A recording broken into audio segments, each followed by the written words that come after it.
you see her face in the crowd. Now she's gone, no way of ever knowing. Don't cry for me, don't cry. Here's what she'd say.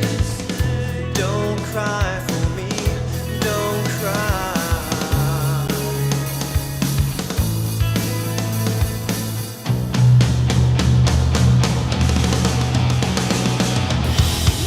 Shopping in the hall, only empty spaces.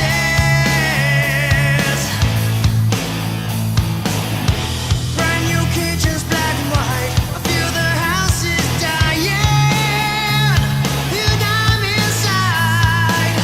Now she's gone, no way of ever knowing. Don't cry for me, don't cry. Here's what she said. Don't cry for me, don't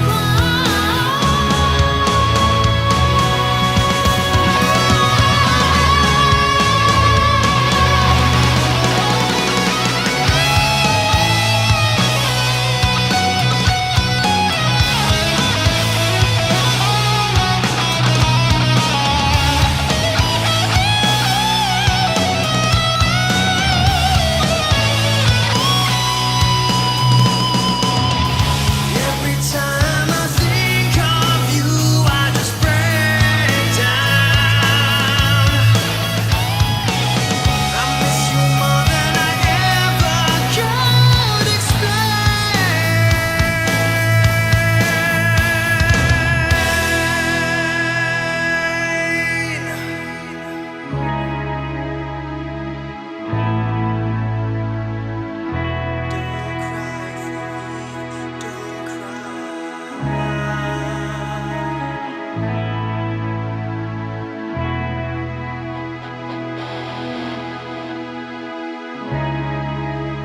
Here's what she'd say.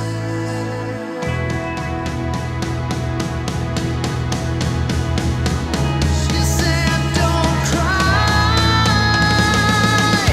Don't cry for me, don't cry. Here's what she'd say. Don't cry for me, don't cry. Oh no, don't cry for me, don't cry. She said, don't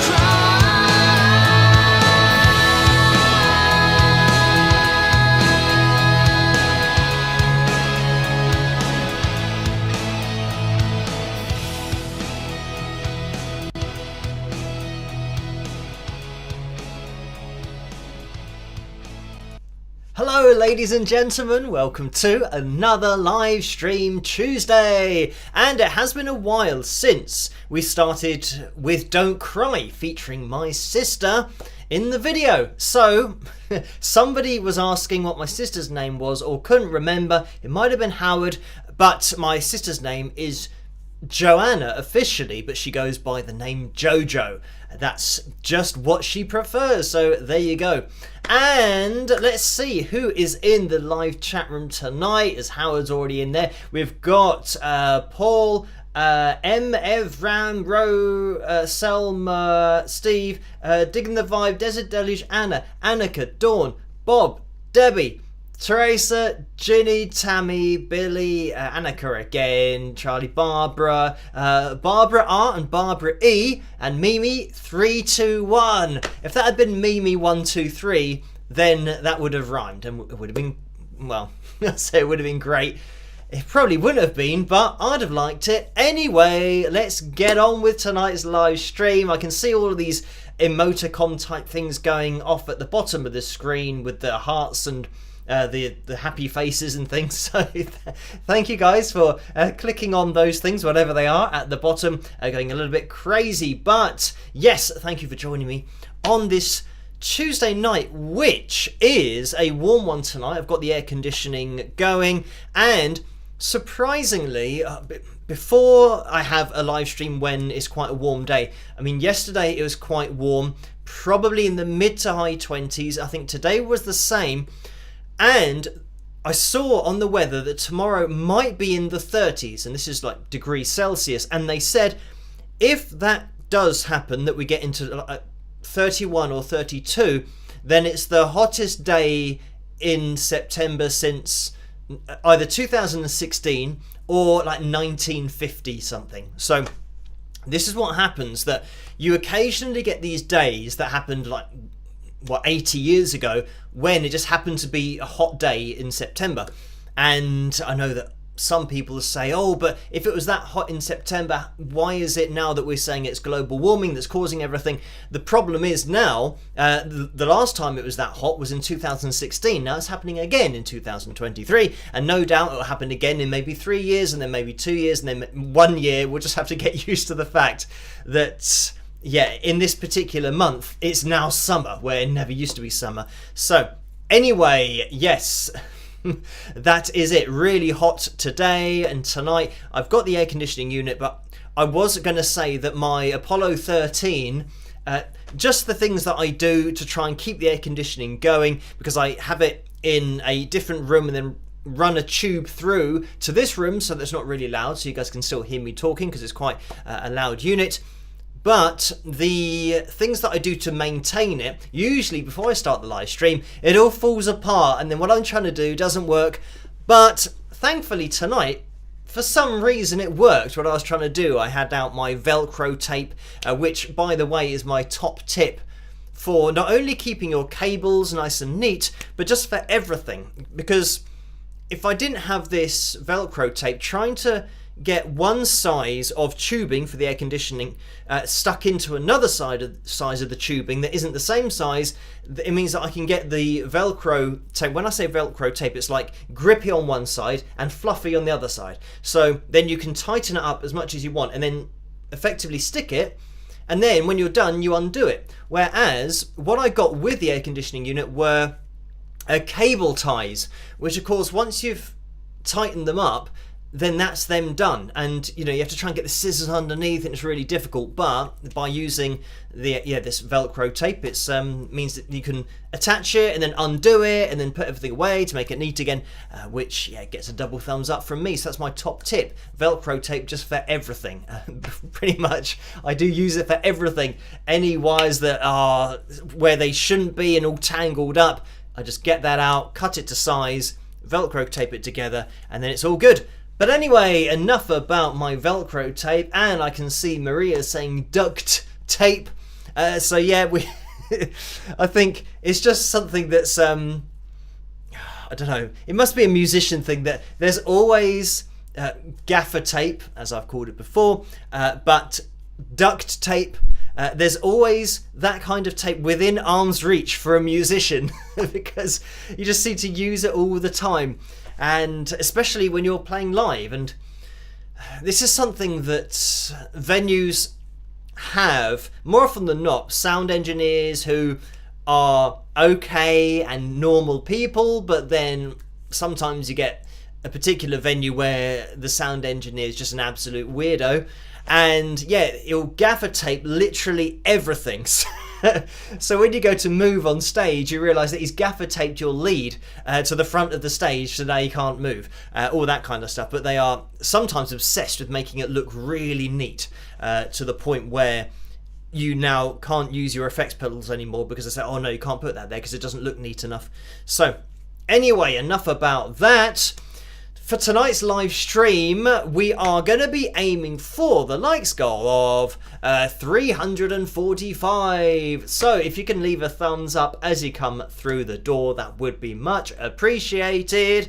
And I was just about to say, let's have a look at the likeometer. But this is something that goes absolutely crazy. When we start the live stream, not only does it move, but the screen capture box, it just increased in size by about 3 or 4 times.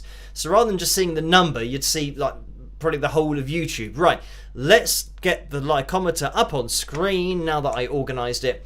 And there's an advert about to jump in, so I'm going to cancel that as I just saw it. And this is something that I try to do throughout the live streams to keep the adverts from popping up. I caught that one, but I might miss them a little bit later on if I'm just busy rabbiting on about something. So yeah, if there is an advert, I've just missed it, or I think YouTube just puts them on them anyway without telling me. So yeah, I will keep an eye out for all of the ones that I can and are possible to cancel. So anyway, likeometer 207 likes so far, so thank you to those of you who have hit the thumbs up, and it means that we're looking for another 135 or 133, is it?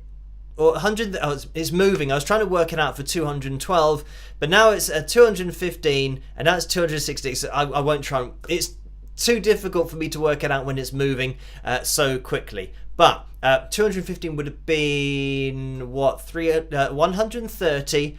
So that's 128. Is it? I don't know. I'm going to stick with that. Whatever that was, when the number was what it was, I'm going to say that that's how many we need. So if we do hit that target by the end of the live stream, we will be having Phil Jam number 39. We are working our way through the list. And if you are new to the live streams, first of all, hello and welcome. And the Phil Jams are just a random backing track that Joe sends me and I jam along to at the end of the live stream. If we do hit that goal, that is what happens. So yeah, big shout out for the thumbs up. We are making our way. That's 120 we now need. I can figure that out. 225. Just double checking in my head. This is always the problem when I get confident that I've got the mathematical equation correct. I then realise, oh no, I actually got it wrong. So I think that was right. Let's move forward to the stuff that we always get on the screen during the live streams. First of all, the names of my patrons that go across the bottom of the screen, as regular viewers will know in the live streams. They are the reason that we can even do this in the first place, and the reason that I can make the videos, the analysis videos, all of the cover videos that we play on the live streams, and just basically everything, the interview videos, you name it, is all, yeah, thanks to these lovely people at the bottom of the screen. You know who you are. And yeah, just a massive shout out to all of these people, because it really is the case that I wouldn't be able to do this, because before, when I first started, I was doing videos literally as soon as I'd finished teaching. I'd then quickly do a video, and you'll see this if you go back about 4 or 5 years on the channel. The videos are maybe 10 minutes long, something like that, and I'm just looking at a video, and yeah, I was very much pressed for time in order to try and fit it in at the end of my teaching for the day. But now that, you know, I can do this because of that foundation, it means that, yeah, I don't have to work during the day. But I think I probably spend more time now doing this than I did teaching anyway, because this is just a 24/7 thing. And the analysis videos, I've said before, they take between 6 and 12 hours to make each one of those. So yeah, it is a bit full on, especially considering, I just reminded myself that we have just hit, well, actually, technically we have just hit 317,000, but it shows you how quickly things are moving, because that was a few days ago, but now it's 318,000 subscribers. I don't think I got away with that. You saw me type it in, but there we go. 318,000 subscribers now. So yeah, thank you guys for subscribing, hitting that notification bell, and yeah, just getting involved, commenting and liking the videos, all that cool stuff. And you do have to hit that notification bell to get notified for the videos, so make sure that you do that. And let's get rid of that. And I can see that Pam has just donated $1.99. Thank you for that, Pam. And you guys, as I always say, don't have to donate. Just watching is fantastic. Maybe leaving a comment and a like, introducing yourself, that kind of stuff is all cool. And I do put up on screen this donations tab thing, but as I said last time, I think that figure of 35 to 45% going to YouTube is a bit low. It's more like I think 60 to 70% once they put in their charges or whatever they do, because that's I followed one particular donation to see how much I got, and it worked out at about 30%. So yes, a bit of a shame, and I might have to change that on the donations, because I think a lot of people don't realize how much goes to YouTube. So anyway, back to that donation from Pam, and we'll get into the PayPal donations as well, because there have been a few in there, so thank you guys for those. But the message is, how many patrons do you have? So currently it is at 350. So yes, these names at the bottom of the screen, I do type them all in, so as soon as a new one comes along, as soon as I see that come in, I then just do a message saying hi and thanks for becoming a patron of mine, and people can contact me directly on Patreon if they want to. So yeah, it's 350 at the moment, but because we've just started a month, I think sometimes the number, it kind of has to check, and sometimes the number goes up and then goes down. So at the moment it's at 350. So yeah, thank you to you 350 people that are keeping everything going here on the channel. It is much appreciated. Right, and by the way, I am over on Patreon every night, and when I don't do a video, I do an update as to what I've been up to, and yeah, that's stuff that I don't really talk about on the channel too much, like the Leon Redbone analysis video that I did. And I don't think I've mentioned this on a live stream, but I was approached about appearing in a documentary about Leon and his playing, because I did an analysis video on him previously. And yeah, for that documentary, they're just going to take part of my analysis video and put it on there. So yeah, that's something that I've mentioned over on Patreon, but I just keep people, or keep you guys over there in the loop, and I don't have always time to talk about everything on these live streams, but over on Patreon is where I just mention what I'm up to and what's going to be coming up over the next week or months, or if something happens, I let you guys know first over on Patreon. So anyway, I'm just going to jump into the PayPal window, because we have had some donations in there as well. And as you guys know, I do address all of the donations that come in on PayPal, no matter when they happen. And Janice has donated £225. Thank you for that, Janice. A very kind donation. And as I always say, if you do accidentally donate more than you were expecting or were aiming for, typing on the buttons, then that's absolutely fine. Through PayPal, I can do a refund. Obviously, PayPal still take their 3 to 5%, but I don't mind paying that little bit extra to return, or at least kind of give the full refund. But on the in the super chat window on YouTube, because they're taking about 60%, yeah, if you accidentally do donate a lot, then I can only give back 30%, because that's all I'm going to get the next month, and it's always the next month on the 24th is when I'd receive it. So yeah, that will be next month on the 24th, so it's like 6 weeks from now is when I will get the donations that will be happening tonight. So yeah, there's quite a delay to it, so hence why, yeah, unfortunately I don't get all of that donation on YouTube. I get about 30%, so if you do accidentally donate, then you can contact me, message me, email me at wingsofpegasus@hotmail.com, and I can give you back at least 30% that I will get in 6 weeks time from that particular donation. But anyway, thank you, Janice, for that. And the message is to help pay your debt to Gabriella, haha. So thank you for that, Janice. And if you weren't watching the last live stream, this is because Gabriella did loads of donations and then requests, and then money requests, and one of those was for like $319. So yeah, Janice was obviously watching last time, so thank you for that. And Anne has donated £18.88, so thank you for that, Anne. And that is a straight up donation without a message.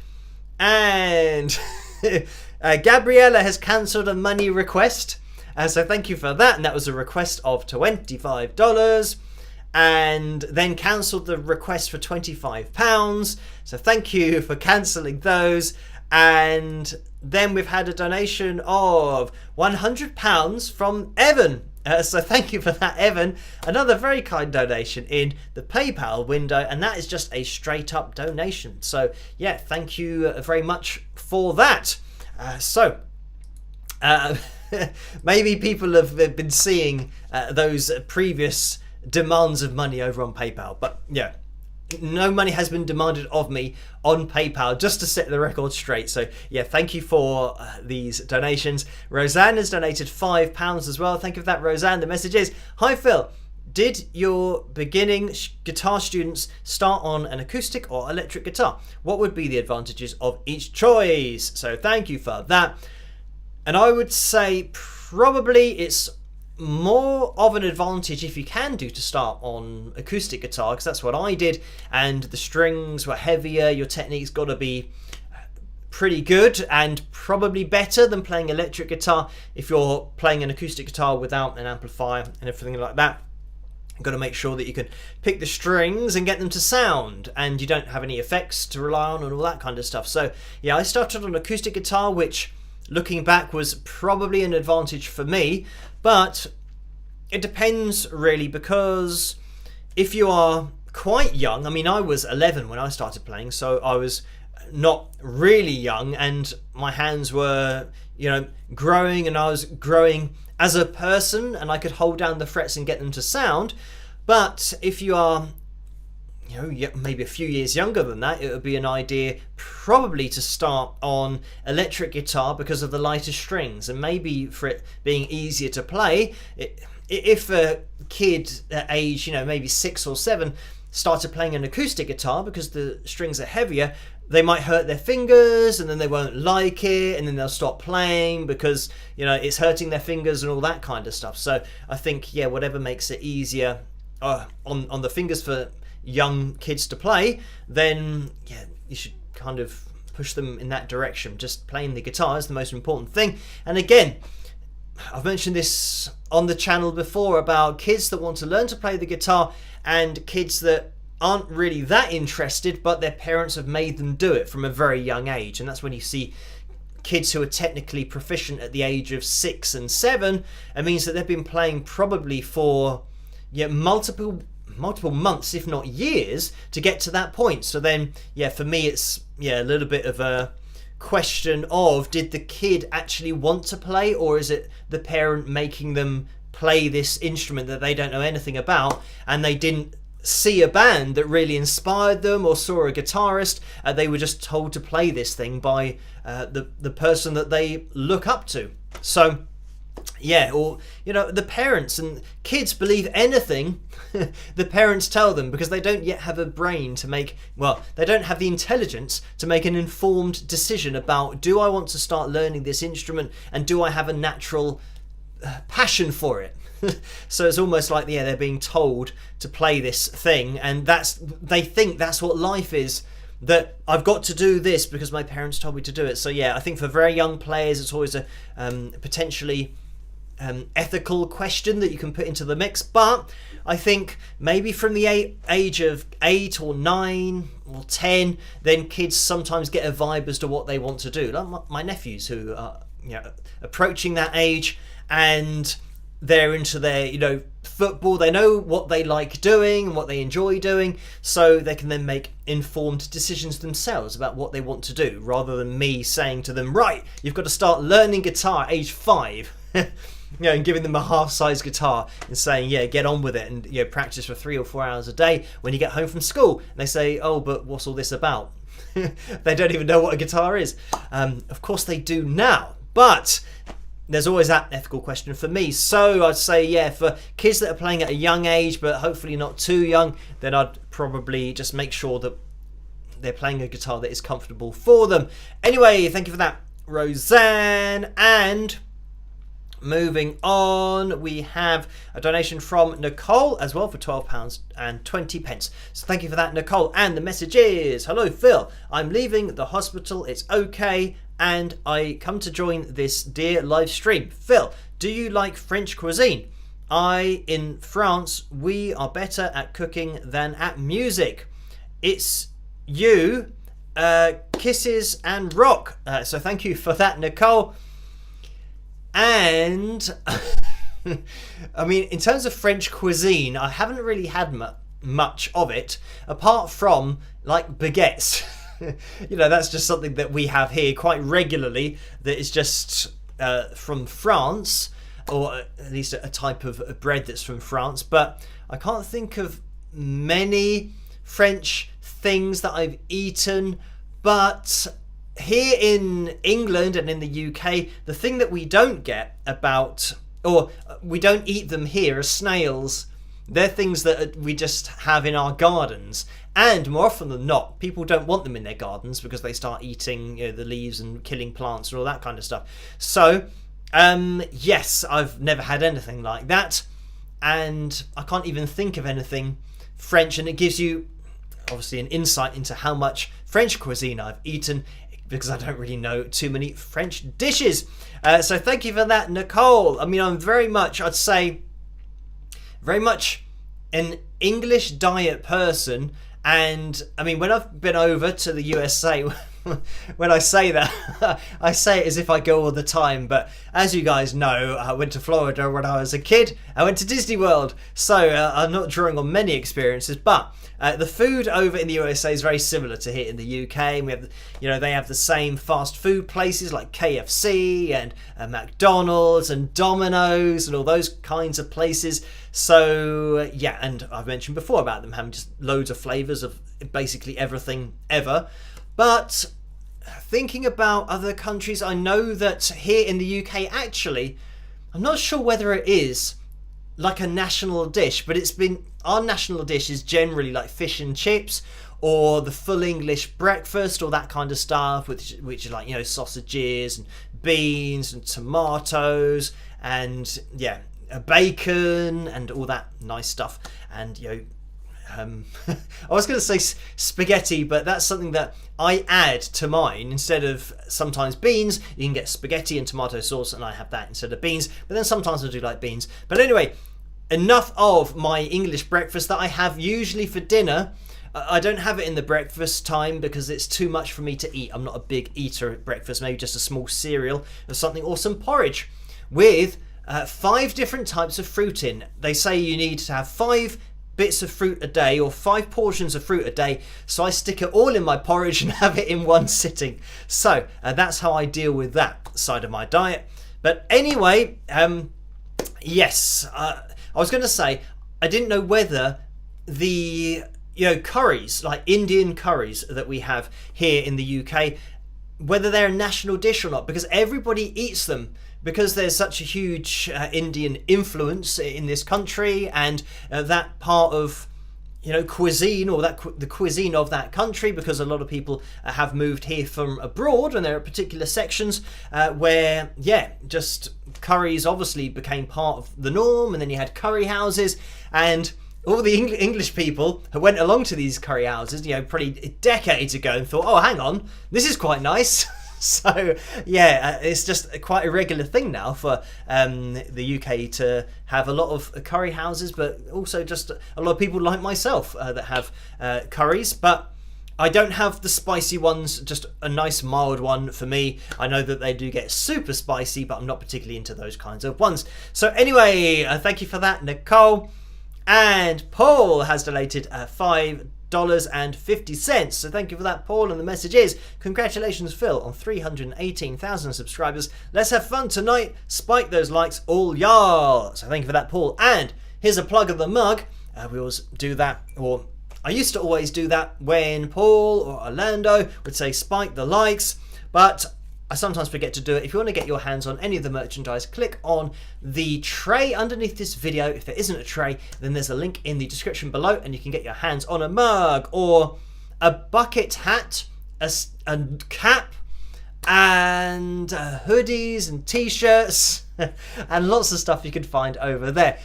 It's always because I forget what bucket hats are called, because it's not something that I've ever worn. So when I remember to say it, and I remember what it's called, then I make sure that I say it. And a little bit of a preview. We're going to be looking at a bucket hat a little bit later on in Picture Corner.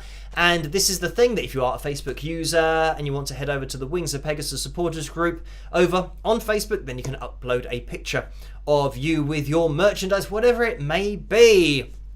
Thank you for that, Paul. We are just going to be moving on. Cindy has donated £25 as well. So thank you for that, Cindy. And I think I might have missed an advert there. It just said ad inserted. So I saw that at the bottom right. Maybe I missed that. It seemed like it was a few minutes ago. But anyway, thank you for that, Cindy. £25 donation. The message is, congratulations on your 7th straight live stream celebrating an additional 1,000 subscribers. Here is a little donation to help you keep the air conditioning and everything else running. So thank you for that, Cindy. And yeah, that is the problem with air conditioning, is it does use up a lot of electricity, and electricity is an expensive commodity in the UK at the moment. Kind of electricity and gas were at ridiculous levels maybe a month ago, something like that, but thankfully it started to come down a little bit. But yeah, just, I mean, everything is going like that nowadays with, you know, the cost of living crisis, as we call it over here, or is being referred to as in the news. But anyway, thank you, Cindy, for that donation. And yeah, I'm losing track as to how many weeks it's been that we've, or how many live streams it's been that we've hit 1,000 more subscribers, because it's just an amazing run that we're on at the moment, but it will slow down at some point. It always does, but thank you for that, Cindy.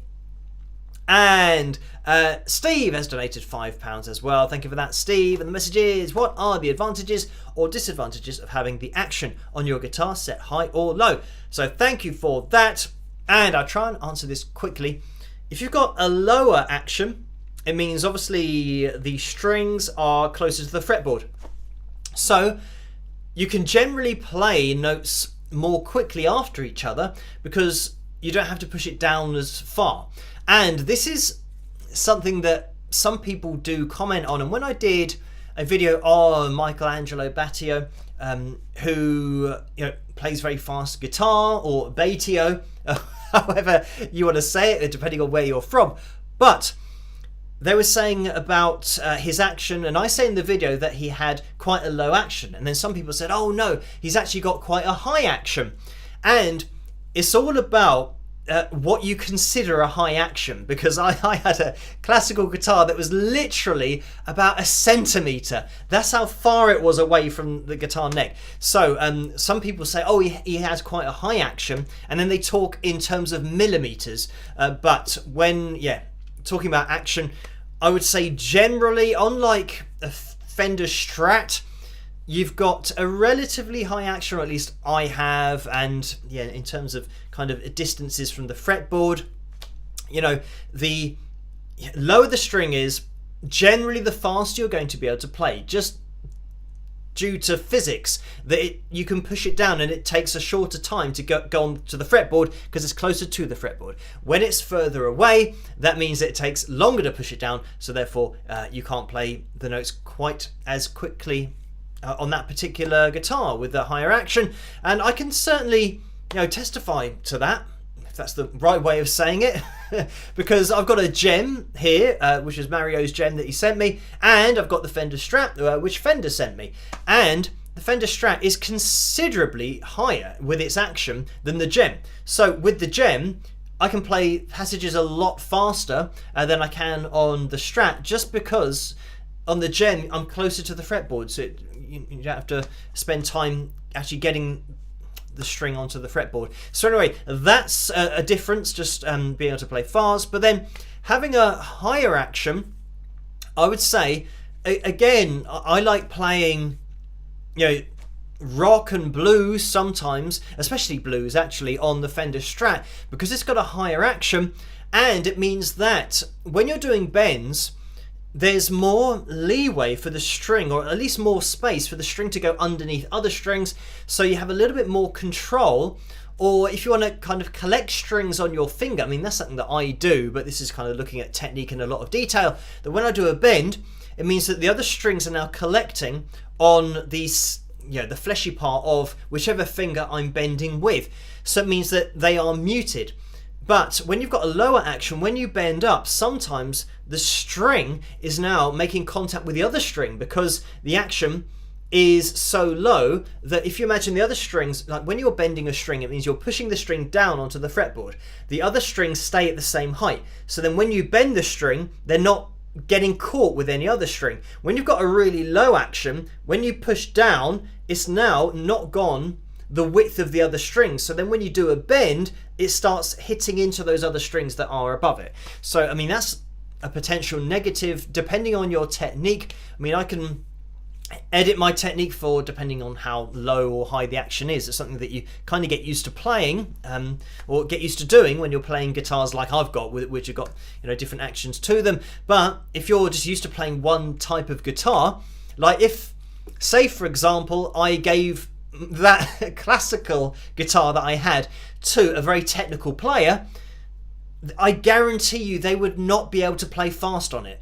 Because they'll, first of all, they would laugh and say, "Is this a joke?" And I say, "Oh no, that is literally the action that you've got to spend half an hour pushing the string down before you're going to be able to fret it." But this is it. It was obviously an extreme example, but taking it to those extremes, if you have a really high action, then yeah, playing really technical passages is not going to be possible. You need to have at least a half decent low enough action in order to do that. So, I mean, when you're talking about a Fender Strat, for example, I mean, that is low enough to start playing relatively technically on it. And when you want to get super fast, generally players will bring that action a little bit lower. So, anyway, I mean, you could talk about this for a very long time, but thank you, Steve, for that. That's just, for me, from my point of view, that's just a basic breakdown at how I see it with actions, and I tend to prefer probably a higher action just because I don't really do a lot of fast playing, and you know, I don't do, you know, sweep picking, arpeggios and all that kind of stuff. I prefer to just kind of come up with lines that I'm thinking of at the time rather than just going through subconscious muscle memory. So yeah, for the more subconscious stuff, then a lower action is obviously going to help, because generally the subconscious stuff is just when you start speeding notes up. So thank you for that, Steve. And had another donation that's come through from Tammy. So thank you for this, Tammy. And it's for £10. And the message is, "Hi Phil, congratulations on hitting 318,000 subscribers. Do you think singing is easier than playing a musical instrument?" So thank you for that, Tammy. And definitely not. I would say that singing is by far the hardest thing that you can attempt to do, especially if you don't have a natural ability to sing in the first place. And it's probably the reason why a lot of guitar players just play guitar and just focus on that, because when you tune your guitar is going to be in tune. That's the point of tuning it. So you're never going to sound bad if you're just putting your fingers in the right place. Whereas singing, you can't tune your vocal cords, so it means that there's no safety net there. And yeah, you have to try and now hit notes, you know, organically and physically with your vocal cords, getting them to exactly the right length to be able to produce those notes. So yeah, I'd say that singing is by far more difficult than playing guitar and playing any instrument, because any instrument is, especially if you're playing, you know, with your hands. I don't know why I just did saxophone, but I mean, it goes for any instrument. Violin, start doing what's that, like charades or charades, where you play a game and you have to say if it's a movie, that kind of stuff. Anyway, or a book. But anyway, let's get back on topic. Yes, with playing an instrument, if you're not singing and you're just playing a saxophone or anything, it's all muscle memory. So you're remembering the movements, and if you do those movements and teach yourself to do it enough times, then you don't have to think about it. And I think when you're learning to sing, and once you've started to be able to hit the notes, you never are not thinking about singing. You're always focusing on technique and focusing on trying to hit the notes and try to make it as accurate as possible and all this kind of stuff. Whereas when you're playing guitar, you're not having to worry about pitch or anything really. Even bends, that's subconscious. You know the distance that you have to bend it in order to get the particular note, because you've done it, you know, probably hundreds of thousands of times in practice. So you can literally play the guitar and not have to think about it. That's something that you can't do when you're singing. And again, your guitar is never, when you pick up your guitar and start playing it, your guitar never says, oh, I'm going to be a little bit out of tune today because I'm not feeling very well, or I've got a cold, or I just can't seem to unlock my upper register. It's something that a guitar will never say. Your guitar will always be the same. Whereas some days you might not be able to hit a particular note, you might be having a bad vocal day, you might have a cold, and all these kinds of things that are now part of the equation when you are attempting to sing. So yeah, much more difficult in my opinion to sing. And yeah, I don't know, I haven't met anybody that's been able to give the opposite, that say, oh, playing guitar, or because I play guitar, I know how difficult it is to play. And because I learned to sing, I know how difficult that was. So for me, yeah, the guitar's great. Plug it in, tune it, go through the same notes, and that's always going to be in that key. It never moves, and it's always going to sound like that if your guitar's in tune. Whereas, yeah, you can start to try and sing a scale with your voice and think, hang on, that wasn't quite as easy as just, literally looking at the note and it being produced. So yeah, definitely more difficult singing. Thank you for that. And Debbie has donated £10. Thank you, Debbie. And the message is, hi Phil, so happy for you hitting 318,000 subscribers. Promise me one day you will go to see Phantom. You won't be disappointed. You are amazing. Love you, Debbie. So thank you for that. And yes, Debbie was asking me about, I think, like musical theatre shows or things that I'd seen. I think this might have been over on Patreon, but I get a bit confused as to where the messages all come in from. But yes, I think I mentioned the ones that I've seen, and a couple of them were just from my school days, because we went to see Oliver one time and Sweeney Todd the other time, because I think those are both things that we were doing in English literature at that time when I was at school. But then, Sound of Music, well, I went to see that, and this is all in the West End at London, and there was another one, Warhorse, that might have been what it's called, and that was a little bit more recent, even though when I say it's more recent, probably it's about 10 years ago, maybe longer. But there's a movie about that, and I think that's what it's called, where it's not exactly about a horse, but it's about wartime and the horses that were used in order to obviously sadly attack each other. And yeah, I think just thinking about the horses and what they went through, because it's all a bit, well, humans and horses, war's never a nice thing or a good thing or a thing with any point, in my opinion. But yeah, that was, I think it was called Warhorse, and the stage show was the same name, but I think the stage version came before the movie, and then it got made into a movie. But I saw the movie first and then saw the production afterwards. So anyway, there we go. That was that. Thank you for that, Debbie. And I just remembered that I went to see that with my mum because my mum said, oh, do you want to go and see that? And I said, oh yeah, it could be quite good. And then my dad said, I'm not watching people dressed up as a horse. But I don't think it was quite, it's not the pantomime horse where you can see the guy through the mouth of the horse and the whole illusion is shattered. And you can see that he's just got two legs with shoes on. These were like animatronic type horses where it did have people who were dressed in black. But the way that they did the lighting was that you could focus more on the horse than the person who was doing all of the controls and that stuff. Whatever they did, however they did it. So anyway, there we go. And Liz has donated £2. Thank you for that, Liz. And the message is, congrats on 318,000. Taj has safely landed in Austin, Texas just now to start his tour Saturday. So thank you for that, Liz. And yes, I do keep in touch with Taj, and over on Instagram I see his updates as well, and I saw that he was at the airport earlier and they're just waiting for their flight, and I saw that he was getting his guitars wrapped up.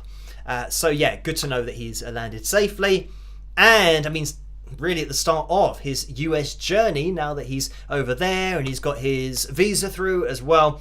So yeah, I mean, the sky's the limit for Taj, really, and yeah, looking forward to see how he gets on over there. But thank you for that, Liz. And Ghislaine has donated £16.68. So thank you for that. And that is a straight up donation. And Sharon has donated £7.60. Thank you for that, Sharon. And that is a straight up donation as well. And now we are up to date with everything in that PayPal window. And I can see we are 5 likes away from hitting our target for tonight, the 345. And somehow it's already gone 1:45. So this is it. I mean, thank you guys for all of the very kind donations. But I think with the questions as well, I start to talk a lot about especially guitars and actions and that kind of stuff. I get a little bit sidetracked, but yes, thank you guys for hitting that thumbs up. 4 more people to hit the target for tonight and have the fill jam.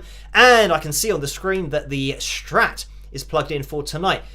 This is another thing with my setup, that I've had this buzzing going on, and I realized that it's an earthing issue that I've got that I haven't got to the bottom of, but I plugged in my amp earlier and I wasn't getting any buzz. So it seems like it's a random thing, because last time, when we did the fill jam, there's loads of buzz going on.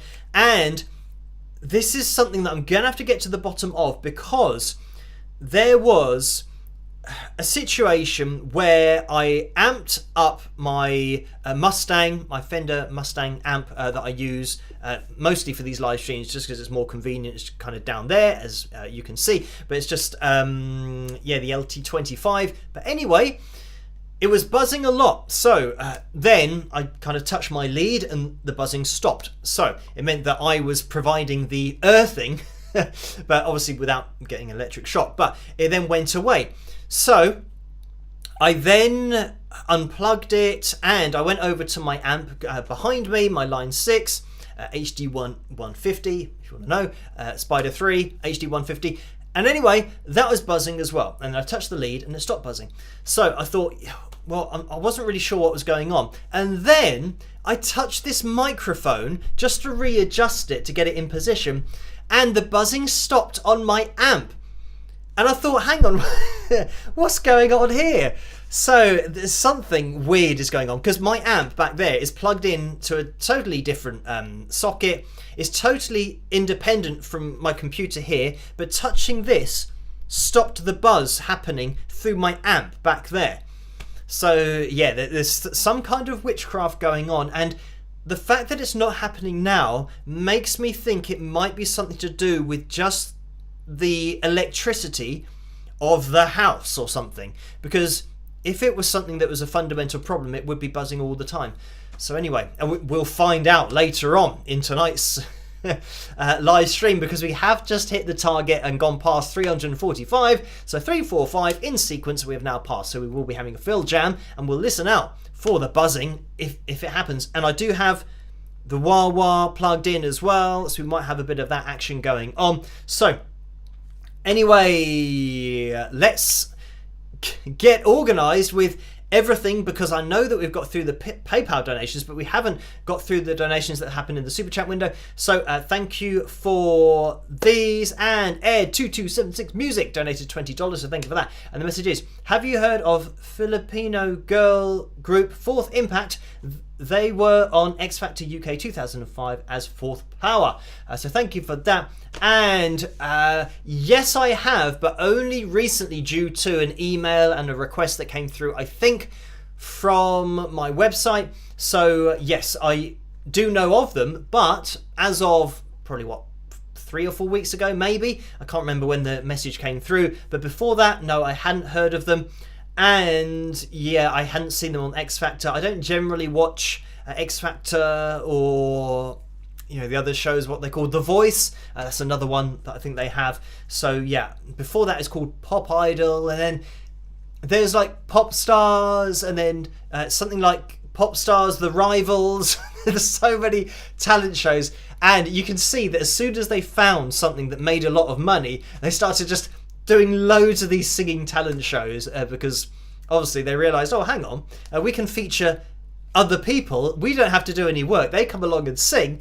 People watch it for the singing, and we own the TV rights and the TV company. The people don't own any of the songs that they're singing, so yeah, it'll be cuisine. So yeah, they started just having loads of these talent shows, but yeah, I don't watch them. Unfortunately, I don't have time to watch much of anything nowadays, but I do a lot of watching of YouTube videos and yeah, potential videos that have been requested for analysis in the future. But thank you for that. David has donated $5 as well. Thank you for that, David. And this looks like the dancing lemon man who has a lemon for a head, and then I assume just a lemon for his body as well. So thank you for that, David. And Marsha has donated $50 as well. Thank you for that, Marsha. And the message is super effective, did that say, with the Nintendo looking controller doing a peace sign. So thank you for that. And I'm not sure exactly what it means, super effective, but he's kind of doing kicks and punches and stuff. So not that I'm an effective fighter myself, not something I've spent any time studying. And this is sometimes what you see on YouTube with these videos where these guys who think they're good at fighting take on a professional fighter. And if there's one thing that I know is that you don't take on a professional fighter, because as long as I've spent learning to play the guitar and learning to sing, they've been practicing how to punch and hurt people and defend themselves. So they're going to be better at it than you are. But I think it's just a macho thing with guys. They think that they can beat up anybody. But yeah, when you see these guys who challenge a boxer in the ring and they get absolutely obliterated because they're not a trained fighter, like they say about boxing, it's the sweet science. Like, it is literally a science of having to look at your opponent and figure out how you are going to be able to effectively beat them at fighting. So yeah, that's one thing that I have never got into. Although I think it is something that, if I didn't have to protect my hands, obviously, because I play guitar, so boxing's definitely out of the equation, but I would find it interesting learning how to get good at fighting, and the way that when you're watching great boxers, like, you know, Tyson Fury, for example, the way that he fights, there's an art to it. It's not only hitting the other person, but it's avoiding getting hit, and, you know, just being so, I don't know, slippery with it, and just knowing how to read somebody's body language as to what they're about to do, which punch they're about to throw. So yeah, I do see it very much as an art form, you know, learning to fight at that kind of level. But anyway, yeah, so I'm super effective, not potentially at fighting, but yeah, I haven't spent any time studying that. So anyway, we will be jumping into, by the way, the thing that I haven't even mentioned, that we are having a vote for tonight's cover video, which I'm going to bring to a halt because it was between Leia on the Line and Miles Away. I think it might be Leia on the Line that was going to win, and I can just see it coming through now. Leia on the Line, yes, 59% of the vote, so thank you for that. And Steve said, you should try Tai Chi. So thank you. And Tai Chi, I'm trying I know that Chi is something that, actually, I don't know this. I thought it was something to do with, like, having your positive environment affected because your Chi was off, or maybe I'm thinking of something else. But anyway, Tai Chi, I don't really know what that is. I know what karate is. I know what judo is. I was just about to say I know what origami is. So there you go. Yeah, I could be an expert in origami, but that's always one of those jokes that people throw in there. So anyway, let's jump into this particular cover, my version of it. Of course, the Triumph Classic. I hope you guys enjoyed this, and I'll see you after. Rock!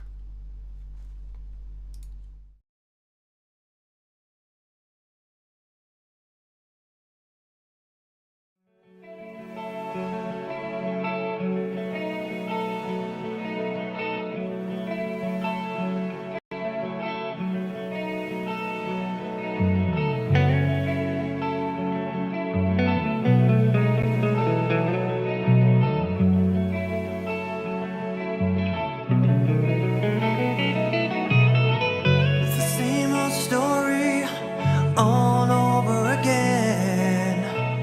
You turn a lover into just another friend. I wanna love you, I wanna make you mine. Won't you lay it on the line? I'm tired of playing foolish games. I'm tired of all of your lies making me insane. I don't ask for much, the truth will do just fine. Won't you lay it on the line? Lay it on the line. Lay it on the line. Lay it on the line. Don't waste my time.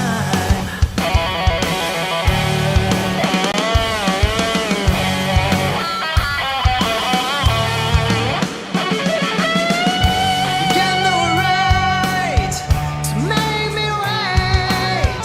You better talk up before it gets too late.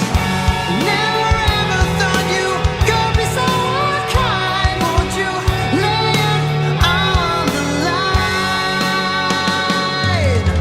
Lay it on the line. Lay it on the line. Lay it on the line. Don't waste my time.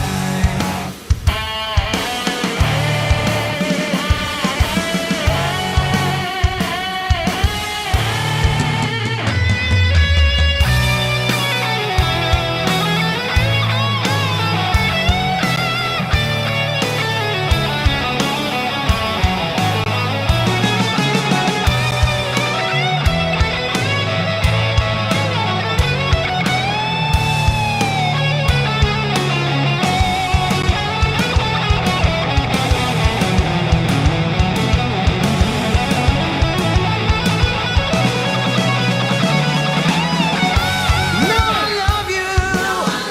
You know it's true. So do you go. Now what am I got to do?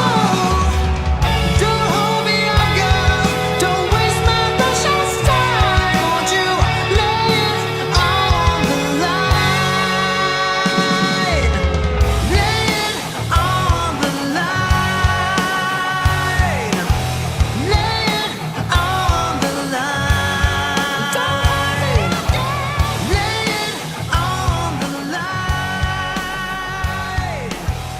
Lay it on the line. And there we have it. That was my version of Lay It on the Line. And thank you guys for voting for that particular one as tonight's cover video and for requesting it over on Patreon in the first place. So there has been another donation over. Oh, quick, skip ads. I just saw it at the bottom of the screen. It was about to run out of time, but we skipped it. So anyway, yes, there has been another donation over on PayPal. So thank you for this, Cynthia, who has donated £10 and says, "Hi Phil, I was watching a TV show and the main character asked, is it true that there's no difference between C sharp and D flat? Then the doorbell rang on the show and the question was never answered. Could you enlighten me?" So thank you for that, Cynthia. So yes, we have things called sharps and flats, and a C sharp means it's the note above C, the next note above C, and a D flat is the note below D. So when you go up one from C and you go down one from D, it's the same note effectively, and this is it why, yeah, you can refer to that note as, you know, either of those. If you're just explaining or, you know, just in isolation calling out a note, yeah, you can call it D flat, you can call it C sharp. But the reason that it's different as to why it's a sharp and a flat is when you're talking about key signatures, you'll have some keys that have a particular amount of flats in that particular key signature, and some keys will have a particular amount of sharps. And this is just to do with music theory and how it's written. When you're looking at the staff on the left hand side, you'll see a number of either flats or sharps on the left hand side, and therefore people will then know what key it is in by how many of those are on the left, because you'll know how many sharps and flats are in each key. And this is where I think I've mentioned in the past about the circle of fifths that will really help you out with that, because it works like a clock. So as you go through each key, you're literally counting the amounts of sharps and flats in those keys by relating it to a clock face. So it's something that you guys can look into, but yet obviously too much for me to get into on a live stream, but yeah, effectively it is exactly the same note. So that is true, that there's no difference.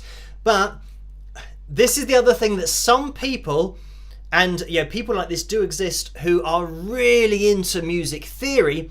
If you call a C sharp a D flat, and you were playing something that was in the time signature, in the key signature, where it should have been called a sharp, then they will say, oh, you called that the wrong note. But that's because of the key signature. And sometimes, especially my older videos, I tried to explain about key signatures, but it doesn't really come up too much in depth with particular analysis videos. But I would just explain to people, like, if we were going up, going higher, I would call it a sharp, even though technically, according to the key signature, it might have been a flat. And it might have happened in one video, and then somebody said, oh, you said that it was a sharp rather than a flat, or vice versa. And some people love the theory in order to kind of dive into it.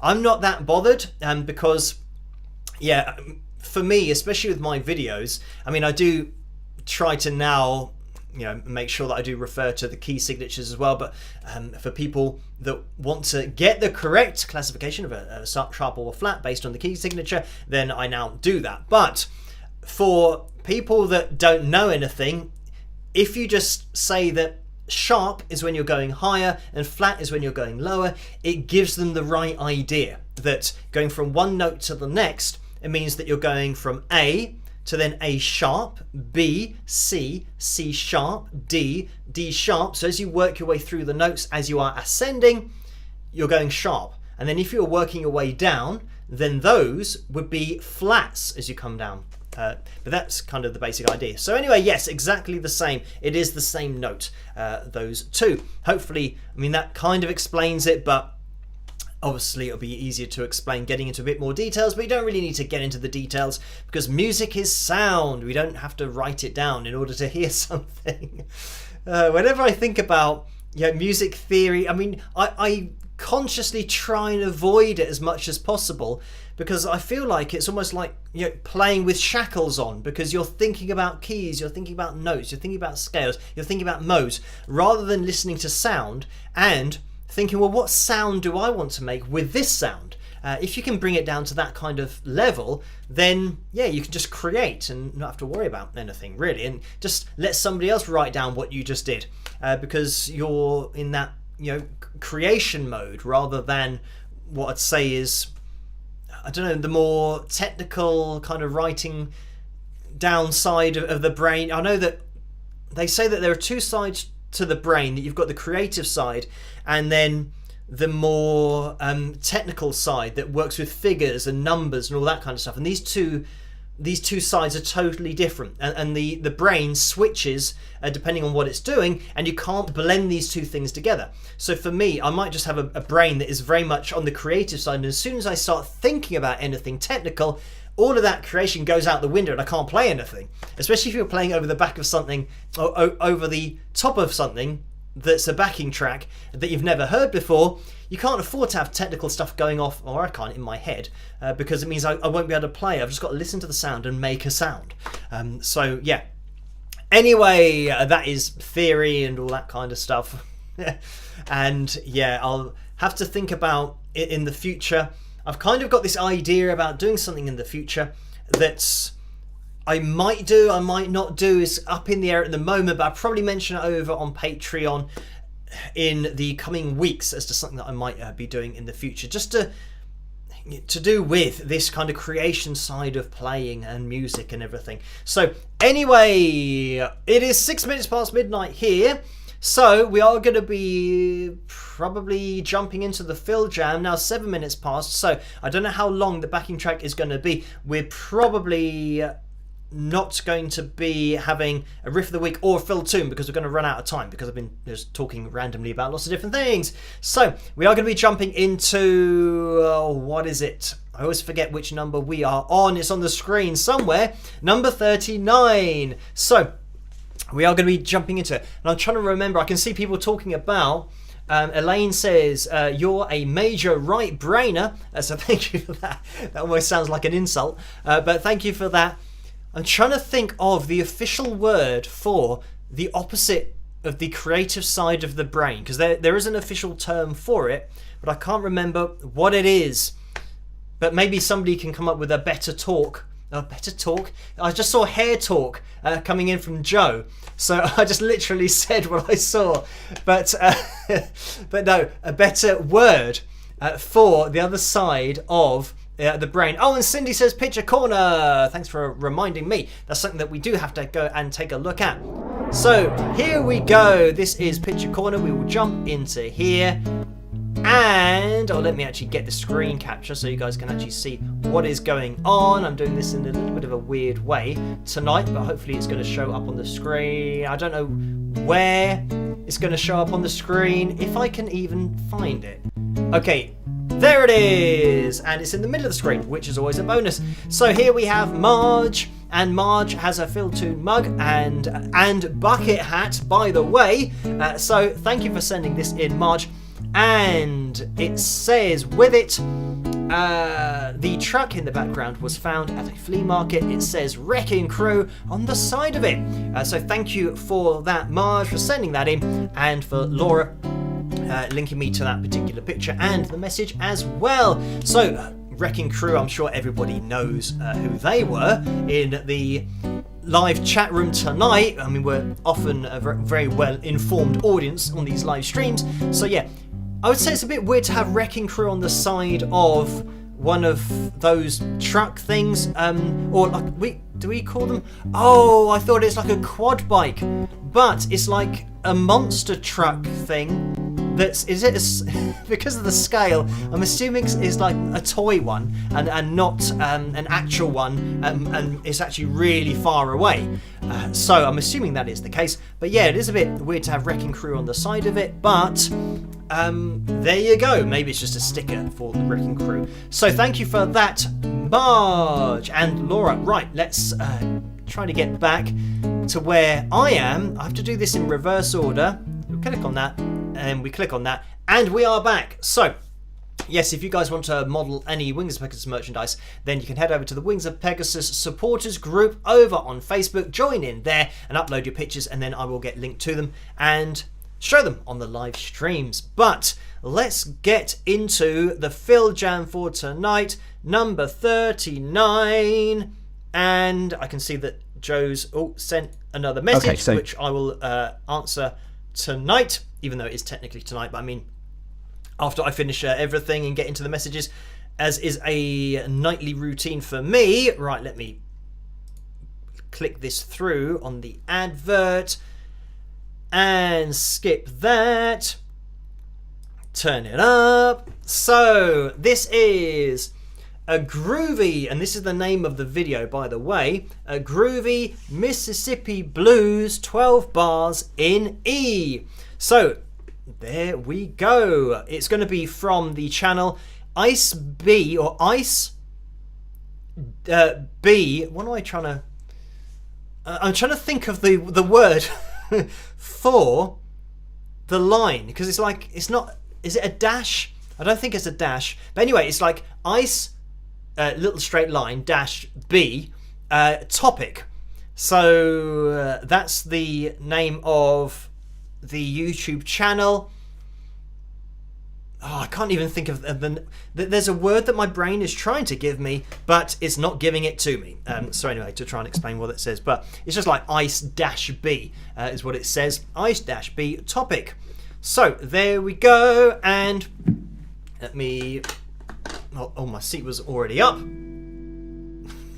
Just wreck my hand on the little pump up thing here. So, okay, are we... Okay, right, I think that is working. Let's... Okay, right, so... Joe says underscore. No, it's not an underscore. It's like the floating version of an underscore. Which maybe just is dash. Maybe I'm overthinking it and that's just what it is. I'm thinking of forward slash, but it's definitely not a forward slash because that's a forward slash. So I think dash was right. Maybe because dash sounds like flash. Flash? Slash.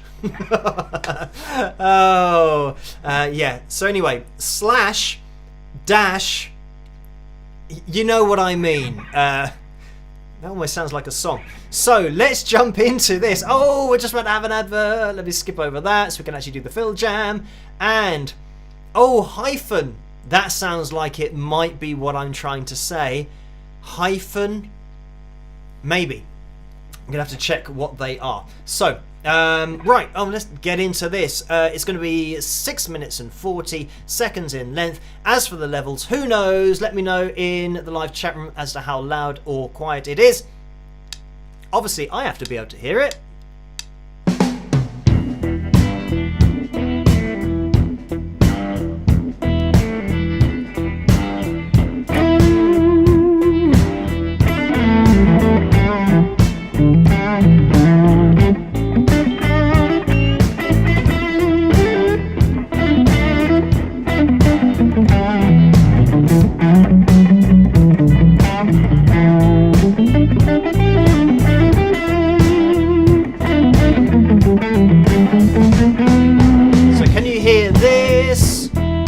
Levels.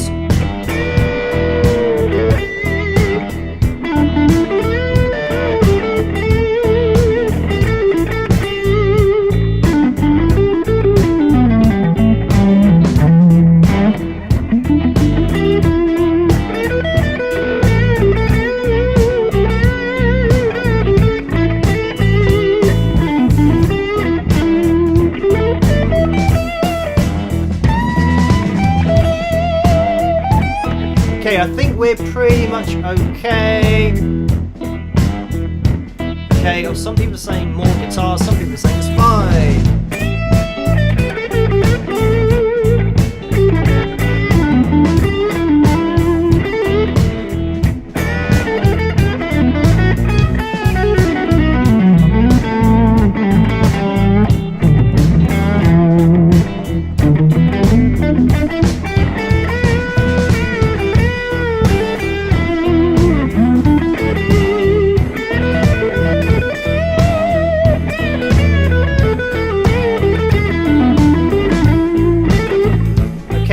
Could go up a little bit louder, maybe. Let me...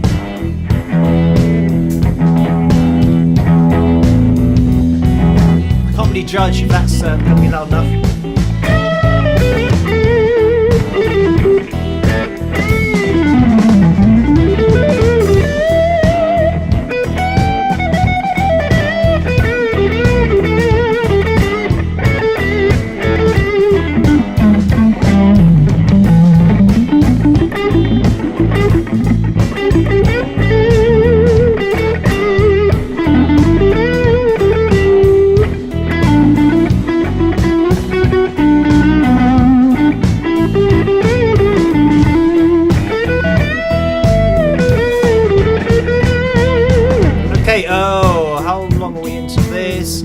I'll wait till we get to exactly halfway and then we'll do some wah-wah.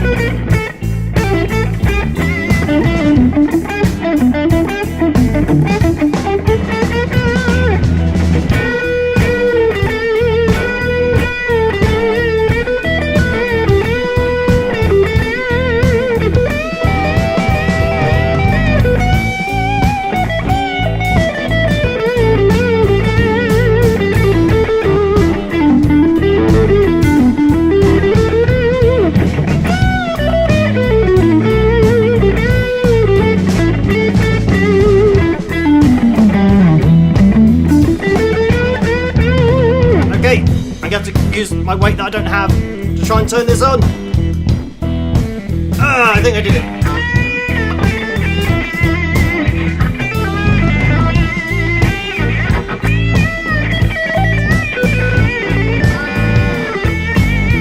I can't actually turn it on because I'm too far away. Here we go.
And there we had it.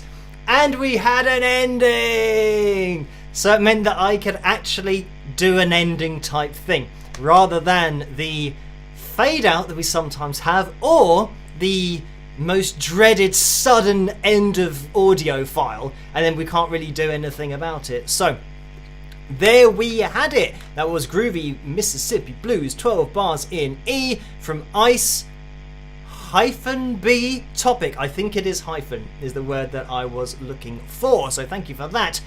Right. And I can hear quite a lot of buzzing going on now, but it's the end of the live stream anyway. So thank you guys, by the way, for hitting that thumbs up. If you are watching in the future on catch up, you can keep on hitting that thumbs up. It all really does help for the channel to get out there a bit more. These live streams to get out there a bit more as well. And for the channel to grow on the whole, which has been doing quite a lot recently. So thank you guys for that. And I'm going to be here with another video tomorrow night, of course. We're going to be live streaming on Saturday night as well. So if you can make it then, that's where I will be. Always 11 PM Greenwich Mean Time. So hopefully you can still hear what I'm saying. I'm a little bit far away from the mic. But thank you for joining me tonight, everybody. And I will catch you guys tomorrow night. As I always say, try to stay as safe and as sane as possible in this crazy world in which we live. And I'll catch you guys at the next one. Rock!